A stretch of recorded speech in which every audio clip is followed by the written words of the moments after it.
God morgon Sverige! Välkomna till ett nytt avsnitt av Lyssna på vanlig svenska. Måndag morgon, solen skiner, det är en klarblå himmel, inte ett moln så långt ögat kan nå.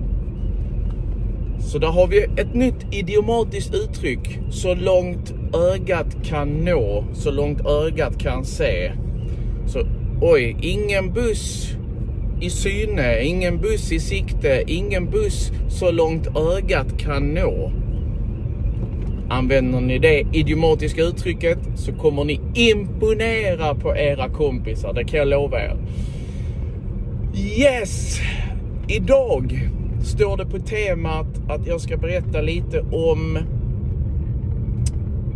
helgens fest. Vi var på en maskeradfest, jag och Emma. Och en maskeradfest, det är när man klär ut sig. Man tar kostymer, man har dräkter, man har olika saker man tar på sig. Och det beror lite på vilket tema som maskeraden har, som festen har. Brukar ni vara på maskerader? Brukar det vara populärt att ha maskerad i era hemländer, i era kulturer? Det är ganska vanligt i Sverige, men jag måste erkänna att jag har inte varit på så många maskerader i mitt liv. Jag tror de går att räkna på en hand faktiskt. Men denna festen, den här maskeraden, hade temat skidsemester eller afterski. Och då passar det ju ganska så bra, eftersom vi nyligen var på en skidresa. Så vad är afterski? Jo, jag tror det är ganska en europeisk sak. Självklart, det finns nog också i USA och så också. Men afterski, det är att man går på fest efter att man har åkt skidor. Oftast så bryr man sig inte hur man är klädd. Man går in i en lokal, de spelar hög musik, man kan äta och man går in där i sina skidkläder. Okej, så man går inte hem efter man har åkt skidor, utan man åker skidor och så går man direkt från skidåkningen in och festar helt enkelt i sina skidkläder. Så det var temat. Vi var bjudna 6:00 och det var i Malmö. Och de som hade festen, det var ett par. Och Emma känner alltså tjejen i det här paret, alltså kvinnan som är Emmas gamla arbetskamrat. Och jag ska bara säga om jag kan rätta till här så. Det som är intressant, det är att både killen och kvinnan, tjejen, de fyllde 40 år. Så de firade sin 40-årsdag kan man säga. Och båda två är extremt långa. Kvinnan som heter Helena, hon är nog nästan lika lång som jag. Jag tror att hon är närmare 1,80. Och killen, Carl Fredrik, han är nog över 2 meter lång. Så man känner sig liten, i alla fall när man står bredvid Carl Fredrik. Så vi körde dit. Vi var hemma, vi hade lämnat barnen till mormor i Lumma, där barnen skulle sova. Så vi var, första gången vi var själva, barnfria. Det är när man är fri från barnfria på över ett år. Och Emma bestämde sig för att hon skulle vara chaufför, hon skulle köra, hon skulle inte dricka alkohol då alltså. Så alltså innan vi körde till festen så drack jag en öl, vi tog några foton och jag tänkte jag skulle visa några foton och kanske en liten filmsnutt från festen. Så att det kommer här. Tänkte jag klippa in här.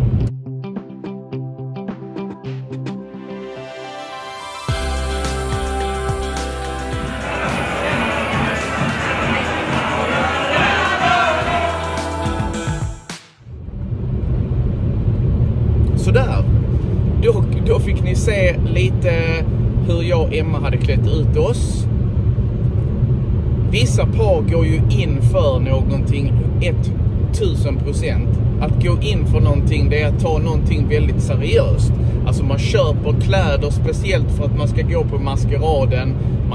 Kläderna kan vara dyra, det är speciella kläder bara för att man ska gå på den här festen. Men vi tog det vi hade hemma, vi rotade fram, vi tittade lite på telefon och försökte få inspiration till utklädnad. Som ni såg på bilderna där så hade jag en rosa tröja, skidglasögon, lite underställströja, en sån här krage som man har när man åker skidor. Och Emma körde, jag vet inte Emma, hon körde någon pälsmössa där hon, jag vet inte hur det såg ut, men tyckte ändå det var bra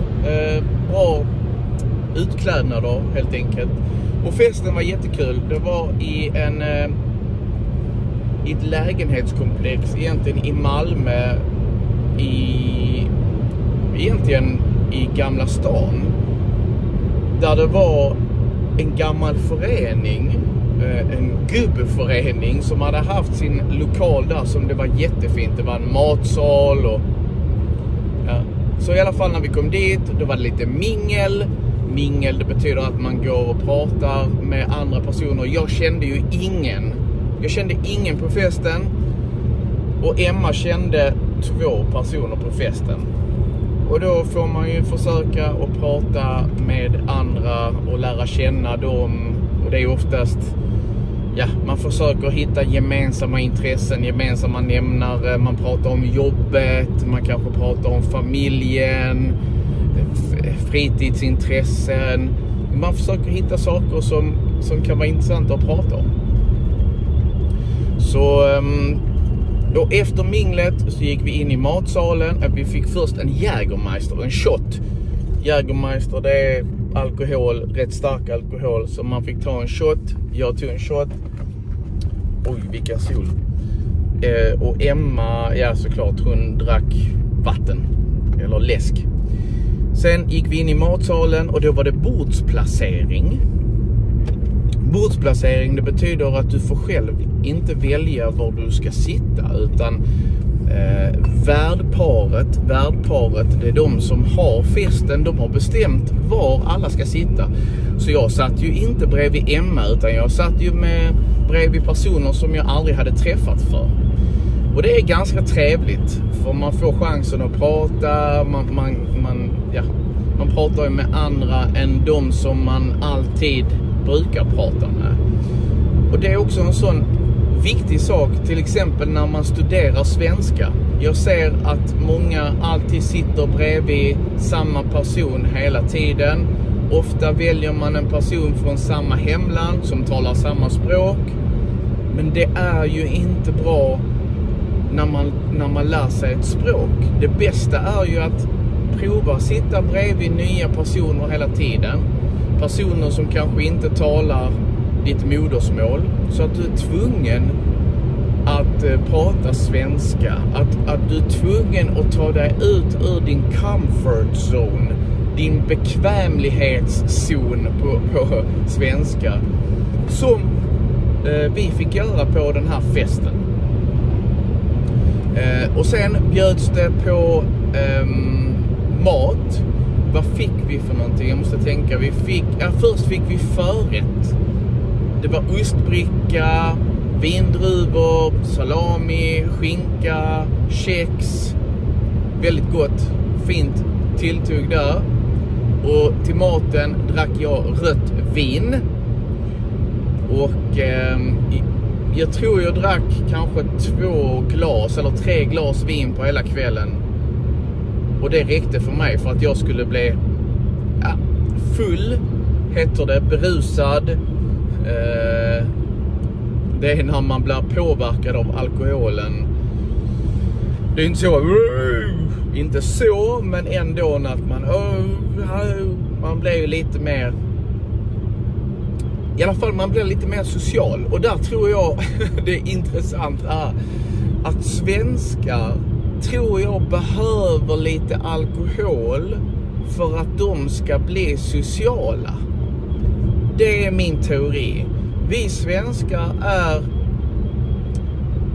väldigt reserverade. Vi vill hålla distans. Det är svårt att få kontakt med oss svenskar. Men vi har ett hjälpmedel, och det är alkoholen. Alkoholen gör att vi släpper på den här reservationen. Det gör att vi är mer sociala, vi vågar prata mer och så. Så därför är alkohol väldigt populärt på svenska fester. Så jag drack 3 glas vin. Det var huvudrätt. Fick vi någonting som heter biff bourguignon. Jag kan inte ens uttala det, men det är typ som en köttgryta. Jättegod. Med ugnsrostade potatis och sås. Och till efterrätt världens godaste äppelkaka med vaniljsås och kaffe och whisky om man nu ville det. Så de bjöd på, alltså det var fantastiskt. Mycket mat, dricka också, men som sagt, jag drack faktiskt en sån här liten konjak till kaffet också. Så 3 glas vin, en liten konjak, en shot av Jägermeister. Det var vad jag drack på kvällen. Och sen dansade vi. Men jag satt mest och pratade med en trevlig kille som jag lärde känna på festen. Och sen 1:15 så bestämde vi oss för att köra hem. Och då skjutsade vi. Skjutsa, det betyder att man ger lift. Alltså att vi skjutsade en av Emmas gamla arbetskompisar och den här killen som jag satt och pratade med. De är ett par, alltså jag vet inte om de är gifta, men de är ett par, de har barn tillsammans. Och de bor också i Lund, så de åkte med oss från Malmö, från Malmö till Lund. Så jag tror att vi var hemma ungefär cirka 2:00 på natten. Och sen, ni vet, man ska borsta tänderna. Jag tog lite godis och man ska kissa. Och sen så, innan man somnar så jag tror klockan var 2:15 eller någonting sånt. Innan jag somnar i alla fall. Och det är ju extremt, för att jag brukar alltid gå och lägga mig 9:15, 9:30. Så, och nu gå och lägga sig helt plötsligt 2:30. Det är liksom extremt. Jag var extremt trött. Bara för att man inte är van. Och samma med alkoholen. Det räckte, det här lilla. Det är ganska lite. Men jag blev ändå påverkad. Men i alla fall, det var en superkul fest. Och sen nästa dag så hämtade, som igår då är man ju alltid, då är man bakfull. Man är bakis. Och det är också ett sånt svenskt ord som man inte lär sig på SFI. Och det finns nog inte i många kulturer där alkohol är haram, tänker jag. Utan när man dricker alkohol, då känns det väldigt bra i kanske 5-6 timmar. Man blir glad oftast, man blir social, man slappnar av. Men sen dagen efter, då får man oftast baksmälla. Man blir bakfull. Hangover på engelska. Då man är trött, man har ont i huvudet, man kanske har ont i magen, man är lite illamående. Och då finns det någonting som heter bakismat. Och bakismat, det är ju då fet mat. Alltså mat som är riktigt flottig. Så vi beställde pizza igår. Jag och Emma. Även om Emma inte var bakis så var hon nog ändå trött. Men jag var bakis.